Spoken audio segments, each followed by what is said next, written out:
read something in Fortune magazine. It was a piece on AT&T and IBM and who's going to be the big winners between voice and quotes data communications in the big growth markets. And suddenly I had this idea that the world is changing. There's going to be a dramatic transformation. There's going to be a convergence of voice and data communications. And it was that small tickle in my brain that really was the beginning of founding Network Solutions. The beauty of Network Solutions has been, for me, is the number of my fellow teammates who started their own businesses. The first thing I do is try to have them understand that imagination is important, that to be able to have fantasies is important, that reading is important, that science fiction is a feeder to creativity. You know, it's all about the numbers. Numbers make a difference. If you understand how to manipulate numbers, it does something to the brain. Physics, understanding physics, does something to your neurology. And if you do those kinds of things, those things will support you because your brain is elastic. So I really kind of started working with students on elasticity.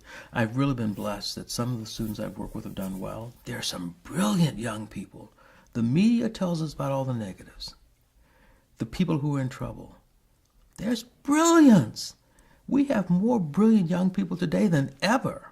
If anyone can take an amalgam and turn it into gold, to polish it and figure out what's going on, it's Emmit. And it's a complex string of technologies and concepts. Little did I know that Emmit was not just going to be this notable entrepreneur who had this personality that everyone talked about. And it's a natural thing, I think, for Emmit. And you see that in his business transactions. You see that in the way he works with people. Seldom do you see Emmit talk about just a business matter. It's the exchange of consciousness that you first feel when you talk to Emmit. It's the possibilities. It's the full range of emotions that you share. And out of that, creativity bounds. One cannot rest on one's laurels. One cannot become satisfied. One can acknowledge success, but still strive.